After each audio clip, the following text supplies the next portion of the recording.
우리가 접하시면서 교회 다니면서 가장 먼저 들었을 말씀이고 또 가장 많이 들은 성경 구절 중에 하나일 것입니다.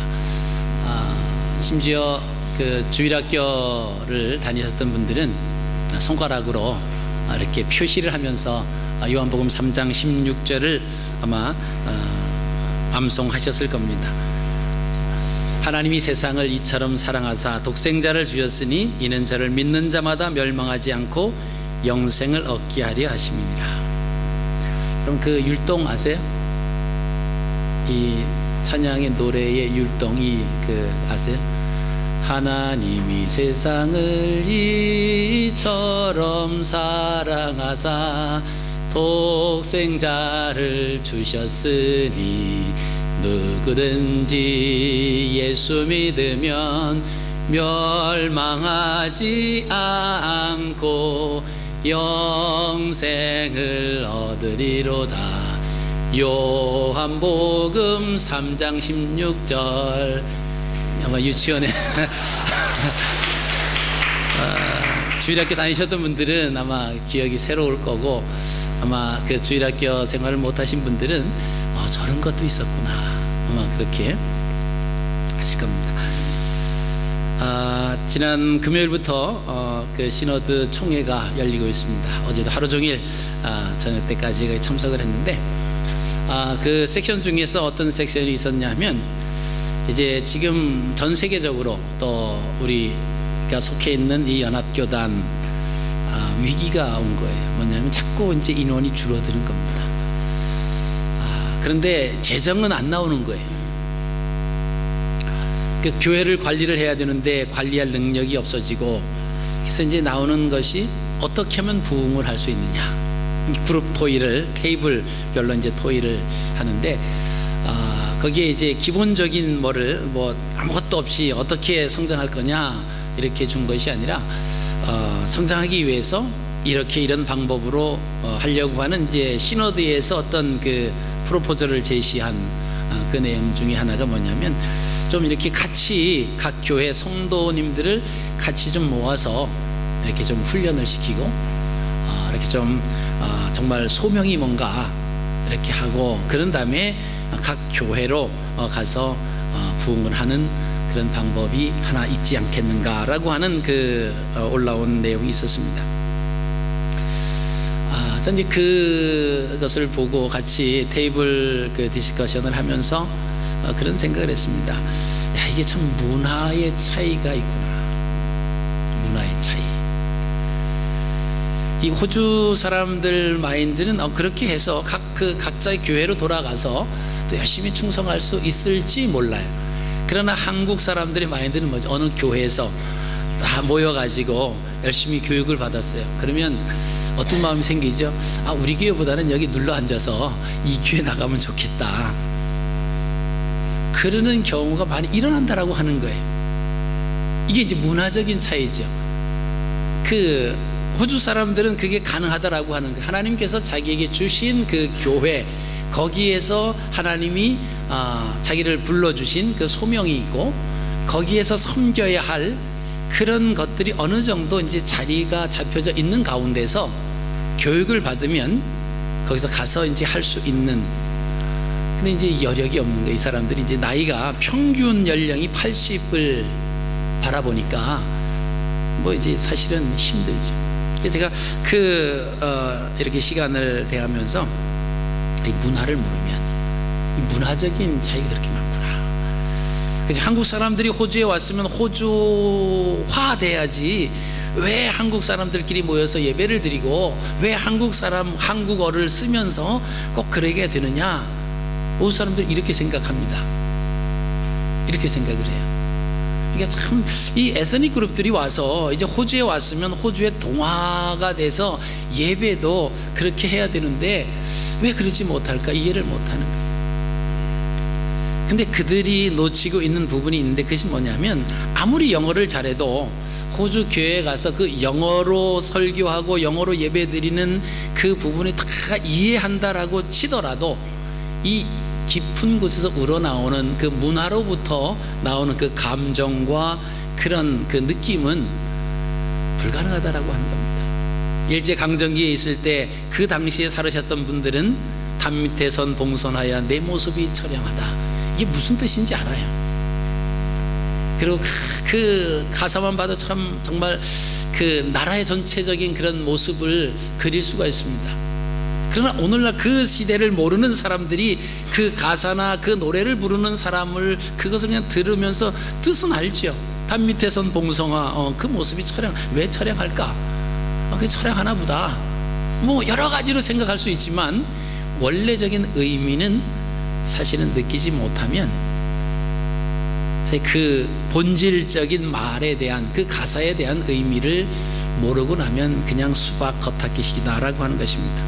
왜 이 말씀을 드리냐면, 우리가 하나님 말씀을 우리가 읽고 또 하나님을 섬기는 성경을 중심으로 믿음 생활하는데, 하나님께서 기록해 놓으신 이 성경에 대한 의미를 우리가 깊이 그 문화를 모르면 사실은 우리는 형식만 가지고 신앙생활할 때가 많이 있다라고 하는 것입니다.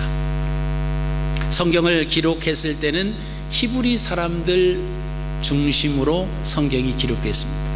그 사람들 문화와 그 사람들의 언어와 그 사람들의 생활 방식을 충분히 기본으로 깔려놓고 나서 한 예화를 들어도 이미 이스라엘 백성들, 히브리 사람들은 그것이 무엇을 의미하는지 알았다라고 하는 것입니다. 근데 4세기 이후에 헬레니즘 문화가 지배하면서 이 기독교적인 그런 정신도 전부 다 이 헬레니즘적인 사고로 바꾸어 놓아 버렸습니다. 그래서 어떻게 보면 우리가 히브리인들이 갖고 있는 그런 마음으로 성경을 읽기보다는 헬라적인 사고로 우리가 성경을 접할 때가 많이 있다라고 하는 것입니다. 전에도 한번 말씀을 드렸습니다마는 히브리 사람들이 야훼라고 하는, 하나님이라고 하는 그 단어는 그 단어 속에 모든 것이 함축되어 있습니다. 우리가 돌아가신 어머님, 또 함께 옆에 계시지 않는 그 어머님, 함께 계실 땐 잘 몰라요. 근데 돌아가시고 났을 때 우리 곁에 함께 거하시지 않는 그 가운데서 어머니라고 하는 그 단어와 그 세 글자를 불렀을 때 우리에게 오는 감정은 그냥 어머니가 이러이러한 자녀를 낳아서 길러주시고 밥해주고 빨래해주고 돌봐주시고 희생하시는 그 어머니, 그런 개념으로 지식적으로 아는 어머니와 삶 속에서 나의 성장 과정 속에서 어머니가 돌봐주셨던 그것을 생각하면서 내뱉는 세 글자하고는 천지 차이다라고 하는 것입니다. 히브리 사람들이 성경을 바라보는 것과 헬라 사람들이 성경을 바라보는 것이 차이가 있는데, 헬라적 사고는 밖에서 성경을 바라봅니다. 하나님을 알아가는 그런 모습이 있어요. 왜? 자기의 어떤 사고가 아니니까. 그러니까 하나님은 우리에게 뭔가 주셔야 돼요. 그리고 우리의 뭔가 보호자가 되어 주시고 우리의 방패가 되어 주셔야 되고, 하여간 우리의 연약한 부분을 다 채워주시는, 그래서 나에게 좋은 것으로 나에게 높은 자리에 앉게 해주시는 하나님, 그 하나님이 좋으신 하나님이고 그 하나님이 정말 우리가 믿는 하나님, 이것이 이제 헬라적 사고로 하나님을 바라보는 것입니다. 근데 히브리 사람들은 하나님을 바라볼 때, 성경을 이렇게 바라볼 때 어떤 마음으로 하냐면, 하나님을 기쁘시게 할 방법이 무엇일까? 이런 마음을 가지고 성경을 바라본다라고 하는 것입니다. 헬라 사람들은 하나님이 나에게 무엇을 주실까? 내가 하나님께 무엇을 강국에서 얻을까? 라고 하는 차원에서 성경을 접근한다라고 하면, 원래 그 히브리 사람들은 하나님을 기쁘시게 해드릴 것이 무엇일까? 그럼 다르죠. 하나님 앞에 예배를 드리러 가는데, 히브리적 사고는 오늘 예배를 통해서 하나님 앞에 기쁨이 되는 것이 뭘까? 하나님을 기쁘시게 해드리는 예배가 어떤 예배일까? 이것을 생각하며 예배를 갑니다. 근데 헬라적 사고는 오늘 예배를 통해서 내가 무엇을 받을까? 어떤 은혜를 받을까, 어떤 복을 받을까, 이런 마음을 가지고 온다라고 하는 겁니다. 헬라적 사고는 그냥 어찌 됐든 결과만 좋으면 돼요. 결과만 좋으면. 하나님이 내게 복을 주시면, 내가 복만 받으면 그건 다 모든 문제가 해결이 됩니다. 그러나 히브리 사람들은 하나님을 어떻게 기쁘게 해드릴까? 쉬운 예를 들면, 부모님이 살아계셨을 때 부모님에게 용돈을 드리는 거예요. 자녀이기 때문에, 길러주셨기 때문에 부모님에게 용돈을 드린다, 그냥 뭐 책임감에 의해서 그냥 용돈을 드리는 거는 용돈 드렸기 때문에 끝났다라고 하는 거지. 그러면서 그 용돈을 드리면서 쓰지도 않으시고 뭐 밖에 나가시지도 않는데 굳이 용돈이 필요하십니까? 라고 하는 질문을 하고 싶은 마음이 여기 목까지 나왔지만 질문을 못하고 드리면서, 이거 사실 드릴 의미가 없는데, 그리고 드리는 경우가 헬라적 사고로 의무감에서 하는 겁니다. 그러나 부모님이 쓰시든 쓰시지 못하시든 그 용돈을 자녀가 이렇게 드리는 그 자체를 어떻게 하면 더 부모님이 기뻐하시는 가운데 액수가 문제가 아니라 드릴 수 있을까, 이 차이는 난다라고 하는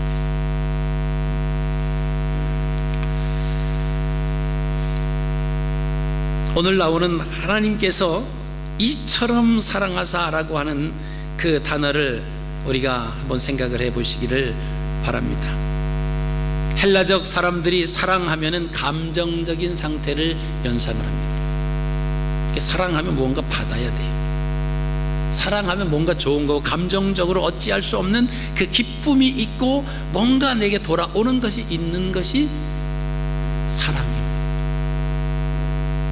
그런데 성경에서 말씀하고 있는 사랑이라고 하는 것은 세 가지의 요소가 따라온다라고 하는 것입니다. 감정 이상의 구체적인 행동이 따르는 그 세 가지 요소가 있는데, 이 사랑이라고 하는 것은 어떤 형용사로 사랑은 무엇이다 라고 하는 그런 의미가 아니고 실천적인 면을 강조를 합니다. 그래서 그 세 가지, 히브리 사람이 이해하는 사랑의 세 가지 필수 요소는 동사예요. 순종하는 것이 사랑입니다. 섬기는 것이 사랑이고 희생하는 것이 사랑입니다. 그러니까 성경에 나오는 사랑의 표현은 언제나 이 세 가지가 포함이 되어 있습니다. 그래서 데살로니가전서 1장 3절에 보면 사랑의 수고가 나옵니다. 너희 믿음의 역사와 사랑의 수고와. 사랑은 형용사가 아니에요. 사랑은 무엇이다 정의하는 것이 아니라, 사랑은 내가 헌신하는 거고, 내가 섬기는 것이고, 내가 순종하는 것이, 그것이 사랑이다라고 하는 것입니다. 그래서 우리가 모든 사랑의 극치는 당연히 하나님께서 그 사랑으로 예수 그리스도를 십자가에 못 박게 하신, 그래서 우리를 사랑하시는 그 사랑을 십자가에서 확증하셨다고 말씀하고 계십니다. 로마서 5장 8절에 우리가 아직 죄인 되었을 때에, 우리가 아직 죄인 되었을 때에 그리스도께서 우리를 위하여 죽으셨다라고 하는 겁니다. 우리가 사랑스러운 모습이 있다든가, 정말로 하나님께서 우리를 받아들여야 할 조건을 갖춰져 있는 그런 관계가 아니라 아직 죄인 되었다라고 하는 겁니다. 죄인 되었다라고 하는 것은 하나님과 원수가 되었다라고 하는 겁니다. 하나님이 가장 싫어하는 것이 죄이죠. 근데 아직 우리가 죄인 되었을 때에 그리스도께서 우리를 위하여 죽으심으로 하나님께서 우리에 대한 자기의 사랑을 확증하셨느니라. 여러분, 우리가 요한복음 3장 16절 하나님이 세상을 이처럼 사랑하사 라고 했을 때 여기서 나오는 이처럼이 뭘까요? 손가락 두 개, 하나님이 세상을 이처럼 사랑하사, 그런 의미일까라고. 요한복음을 기록한 이 요한은 이처럼이라고 하는 단어를 어떤 상황 속에서 기록했을까라고 하는 거예요. 왜 이처럼이라고 하는 단어를 설명을 하지 못하고 그냥 이처럼이라고만 그렇게 기록을 했을까라고 하는 것입니다. 요한복음을 기록했던 요한은 하나님이 세상을 이처럼이라고 하는 그 단어를 쓰면서 그의 손가락은 십자가에 달리신 예수 그리스도의 눈을 향하고 있었다라고 하는 것입니다. 그 십자가에 달리신 예수 그리스도를 더 이상 무엇으로 표현할 수가 없는 겁니다. 우리를 그토록 사랑하시는 그 예수 그리스도, 그래서 이처럼 사랑하셨다고 고백을 합니다. 그러면 예수님 당시에 십자가의 형벌이 가장 극한 형벌이었습니다. 그냥 십자가의 형벌이면 십자가에 달려서 못 박아서 돌아가시게 하는 그것으로 끝나지 않습니다. 첫째, 십자가의 형벌을 받으면 세 가지가 진행이 됩니다. 그 하나가 채찍질을 한다라고 하는 거예요. 마태복음 27장 26절에 보면 이에 바라바는 그들에게 놓아주고 예수는 채찍질했다라고 하는 것이 나옵니다. 사형 언도를 받으면 첫 번째 그 형벌이 채찍질을 합니다. 근데 이 채찍은 그 가달기 9가달구로 되어 있는 채찍입니다. 가죽이 9가달구로 되어 있습니다. 그래서 첫 3개는 낚싯바늘 같은 굵은 낚싯바늘을 매답니다. 그리고 그 다음에 3개는 그 납촉을 달아요. 그리고 다른 3개는 동물의 뼈를 끝에다가 매답니다. 그리고 길이는 1.5m 정도 돼요. 150cm 정도 됩니다. 그리고 이제 손잡이가 있습니다. 그것을 사형 언도를 받은 그 죄인에게, 그 죄수에게 이걸 때려치는 겁니다. 치는데 그것을 24대를 때립니다. 24대를 때리는데 8대씩 나누어서 때립니다. 한번 탁 때렸을 때 상상해 보십시오. 150cm 되는 그 가죽 끈들이 9개가 나갑니다. 그 끝에는 낚싯바늘이라든지 납촉이라든지 동물의 뼈들이 달려 있습니다. 몸에 휘어 감기죠. 그리고는 확 잡아 뺍니다. 그럼 그 낚싯바늘이 어디에 꽂혔든지 확 잡아 빼는 그것으로 인해서 살점이 막 뜯어서 나갈 수밖에 없죠. 눈에 걸리면 눈이 찢어지고 몸에 걸리면 몸이 찢어집니다. 이것을 24대 8대씩 3번씩 나눠서 계속 때리는 것이 아니라 때리고 있다가 또 때리고 좀 있다가 또 때리고, 그럼 매를 맞아도 계속적으로 맞는 거와 조금 때리고 쉬었다가 또 그 아픈 부분을 또 때리는 것은 엄청난 고통입니다. 이것을 나눠서 때리는 3으로 나눠서 때리는 것이 또 히브리 사람들의 문화입니다. 이렇게 성경에 보면 3으로 우리나라 또 그죠, 3세번이다 3이라고 하는 숫자를 좋아하는데 성경에도 그렇게 때린다라고 하는 것. 자, 그러면 예수님이 맞으신 채찍 수는 몇 개가 될까요? 24 곱하기 9 하면은 얼마죠? 예? 246 아니에요? 216이에요? 24 곱하기 9 298 49 36 216대를 어떻게 해요? 맞는 거예요. 그게 사형 언도를 받으면 첫 번째 행하는 겁니다. 두 번째는 그 자기 십자가를 자기가 지고 가야 됩니다. 빌라도가 넘겨줬습니다. 이 넘겨줬다라고 하는 것은 사형에 처하라고 내준 거와 다르면, 나는 뭐 아니다 뭐 손을 씻고 뭐 그랬지만은 이미 넘겨줬다라고 하는 것은 이 사람들이 지금 외치는 것은 뭐죠? 십자가에 못 박아라, 십자가에 못 박아라 라고 하는데, 그래 너희들 맘대로 해라 라고 하는 것은 사형을 하도록 넘겨준 거와 똑같다라고 하는 것입니다. 두 번째는 그 십자가를 지고 가게 됩니다. 근데 이 십자가를 지고 가는데 예수님이 자꾸만 넘어지세요. 그 십자가를 지고 두 번째 가기 전에 예수님은 괘씸죄가 적용이 됐습니다. 어떤 괘씸죄입니까? 이 사람들이 볼 때 유대인의 왕이라고 하는 거예요. 그러니까 왕이니까 왕의 모습을 해줘야 된다라고 하는 겁니다. 채찍으로 때리고는 마태복음 27장에 있습니다. 27장 27절 이하의 말씀을 보시면, 이에 총독의 군병들이 예수를 데리고 관정 안으로 들어가서 온 군대를 그에게로 모으고, 이제 군병들이 예수님을 희롱하는 모습이 여기 나옵니다. 28절에 그의 옷을 벗기고 홍포를 입혔다. 예수님의 옷을 벗기고 붉은색 옷을 입히는 거예요. 이것은 왕을 상징하는 그 홍포를 입히는 겁니다. 그리고는 왕이니까 왕관을 써야 되잖아요. 그래서 가시로 만든 왕관을 예수님 머리에 씌웁니다. 근데 그 가시는 여러분들이 그 이스라엘을 이렇게 가보시면 그 시띠임 나무라고 하는 그 탱자나무와 같은 아주 강한 그런 소재의 나무가 있습니다. 거기 가시가 얼마나 큰지 몰라요. 잘 풀어지도 않습니다. 그것을 가지고 관을 만드는 거예요. 예수님 머리보다는 좀 작게 하고 그 머리 위에 올려놨습니다. 그리고는 왕이니까 뭔가 호를 짚어야 되잖아요. 이 갈대를 예수님에게 져줍니다. 우리가 생각하는 그 갈대 의미가 아닙니다. 여기서 나오는 그 갈대는 우리가 말하는 그 대나무 같은 아주 그런 단단한 그런 소재의 갈대를 말합니다. 자, 겉으로 보십시오. 이제 홍포를 입었습니다. 왕관을 썼습니다. 그리고 갈대를 들었어요. 왕이잖아요. 그리고는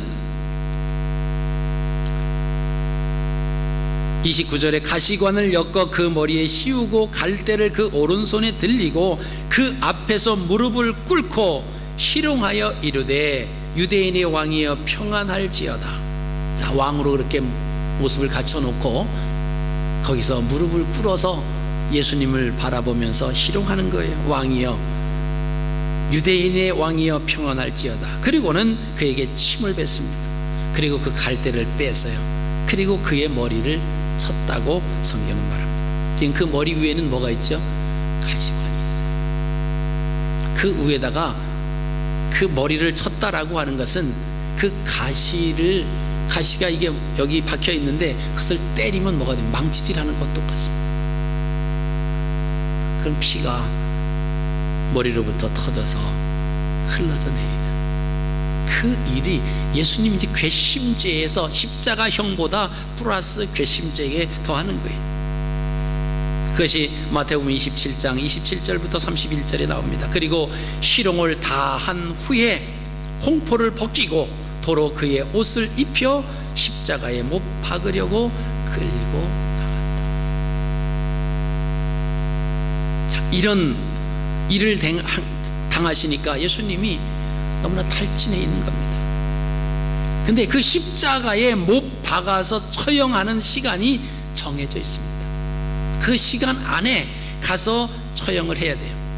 그리고 빌라도는 그 빌라도 관저에서 바라보면 그 골고다 언덕 처형하는 장소를 이렇게 바라볼 수가 있습니다.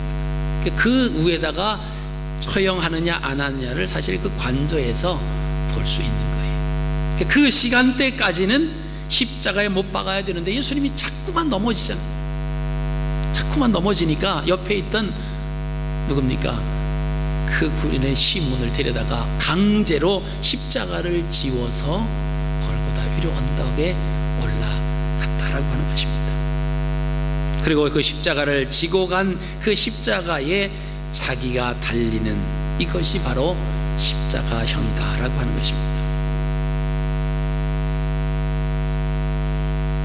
온갖 피로 물들은 예수 그리스도의 모습, 십자가 위에서 달려놓았지만 그 위에서도 예수님을 조롱하는, 그 예수님에게 침을 뱉고 욕하는 그 현장. 예수님의 제자들은 다 도망을 갔습니다. 오직 그 가운데 있는 그 한 제자, 예수님이 사랑하셨던 그 요한.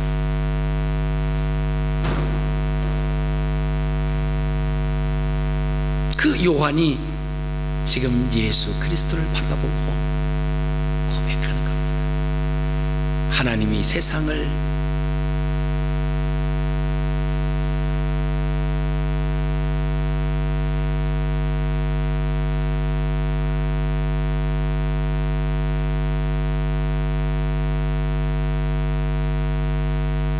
이처럼 사랑하사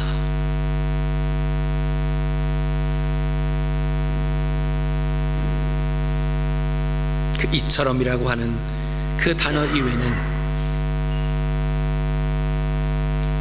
다른 것으로는 설명할 수가 없었던 것입니다.